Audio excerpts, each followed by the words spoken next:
안녕하세요. 10월 1일 토요일 마이드라에 오신 여러분들을 환영하고 축복합니다.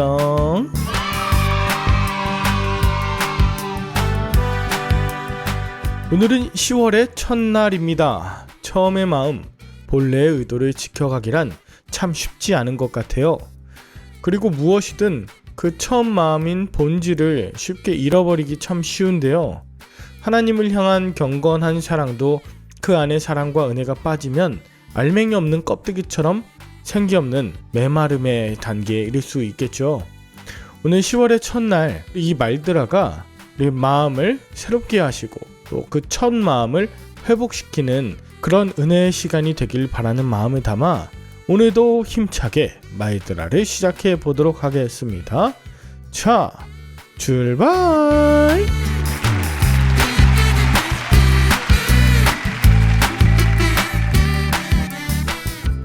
오늘은 마가복음 7장에 대해 묵상해 보겠습니다. 오늘 본문은 예루살렘에서 파견된 종교 지도자들이 예수의 제자들이 부정한 손으로 음식을 먹어 장로들의 전통을 어겼다는 이유로 시비를 거는 장면인데요. 이들은 제사장들에게 요구되었던 정결 규례를 확대해서 모든 유대인들이 음식을 먹는 데 적용하는 전통을 만들었습니다. 원래 자기네들이 지켜야 되는 것을 다른 사람들이 지켜라. 그리고 그 전통을 율법과 동등한 권위에 두어서 그것을 기본으로 다른 사람들이 판단하고 결국 예수님마저 정죄하기에 이르렀던 것입니다. 우리에게도 비성경적인 전통을 지나치게 고집하거나 어떤 경험을 절대화하는 일이 있지는 않습니까? 우리가 드리는 예배나 또 묵상, 기도, 헌금, 어떤 신앙생활에서 이게 정말 성경적인 가치를 유지하는 것인지 아니면 사람의 전통이나 교회 문화 그것인지를 한번 잘 구분해 보아야 할 것입니다.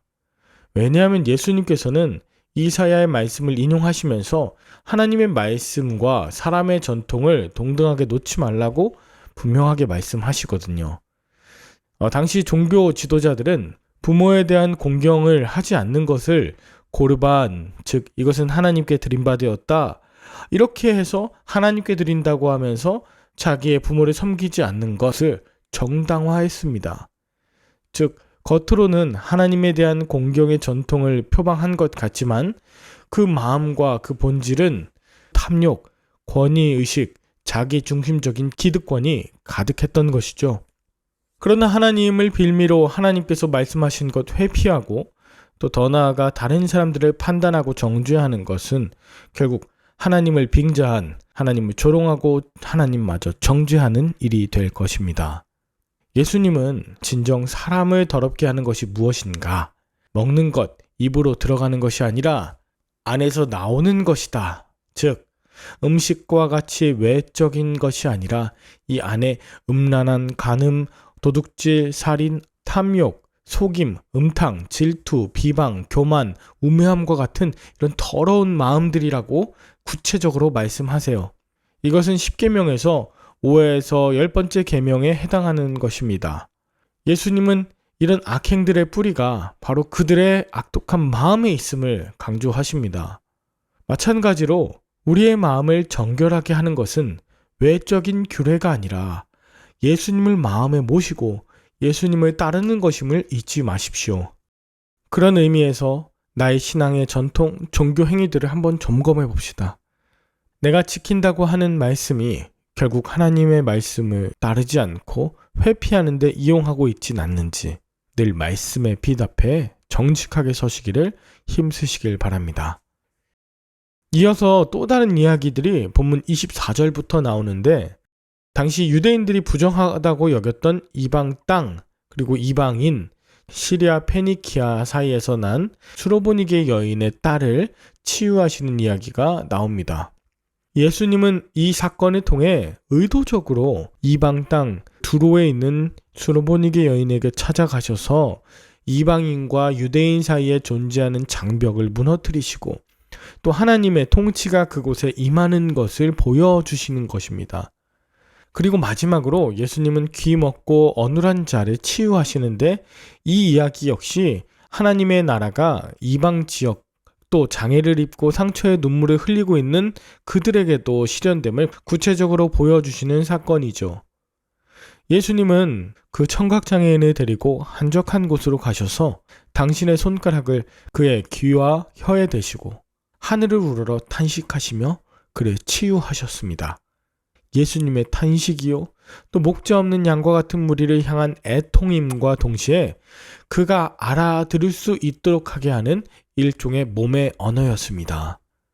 이 거룩한 탄식, 그리고 애통, 그리고 몸의 언어가 죄와 상처의 그늘에 있던 그의 귀와 입을 열게 하고 하늘이 열리는 구원의 회복을 가져오게 했던 것입니다. 나에게는 예수님을 닮은 긍휼의 마음과 이 마음을 다한 몸의 언어가 있는지 한번 돌아보아야 합니다. 그렇지 않다면 예수님을 내 안에 그리고 내 삶에 모시기를 정말 간구해야 합니다. 나의 구주이시자 사랑하는 이웃의 구주이시고 이 땅을 넘은 이방인의 구주이신 예수 그리스도께서 우리의 귀와 혀, 눈과 마음을 다 열어주시고 열어내는 삶을 사시기를 마음 다해 축복합니다.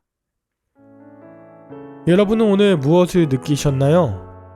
가정과 교회, 직장에서 만나는 많은 사람이 그간 지켜왔다는 전통을 빌미로 무례하고 강압적인 대우를 경험하신 적이 있나요? 그래도 여러분은 그냥 순응하셨나요? 아니면 나의 피해 때문에 억울해하며 눈물과 소리를 내는 데 집중하셨나요? 우리 사람에게서 받은 아프고 힘든 상처로 가득할 때 주님이 들려주시고 보여주셨던 특별한 몸의 언어, 체험이 있으신가요? 오늘 말들아를 통해서 나뿐 아니라 이웃과 모든 이방인들, 심지어 원수되었던 자들에 향하셨던 예수님의 탄식과 긍휼의 마음을 회복하실 수 있길 바랍니다. 우리에게 보여주시고 우리에게 말씀하시고 또 우리를 온전히 치유하시는 예수님의 사랑이 이 땅 가운데 흘러넘치는 통로로 오늘도 사용하여 주시길 바라며 함께 기도할까요? 하나님 아버지, 이 시대를 살아가며 경험하는 수많은 상처들이 있습니다. 사람들의 전통에 의해서 정죄받고 또 무례함과 부당한 일을 경험하기도 합니다. 하나님, 사람의 말이 아니라 하나님의 말씀에 집중하며 담대하게 하시고 일어나게 하시고 특별히 말씀으로 내 안에 비춰주셔서 회개의 눈물로 인해 눈 속에 있는 나의 들보가 빼어지고 남을 판단하고 정죄하는 마음들이 씻겨지도록 주님 인도하여 주시옵소서. 예수님이 내 삶의 기초가 되어 주셔서 나의 열심이 아닌 주님의 말씀이 또 주님의 긍휼하심과 몸의 언어로 우리도 살아내게 하여 주시옵소서. 감사를 드리며 예수님의 이름으로 기도합니다. 아멘. 내일은 섬기시는 교회에서 은혜 많이 받으시고요. 저는 다음 주 월요일에 다시 찾아뵙도록 하겠습니다. 샬롬.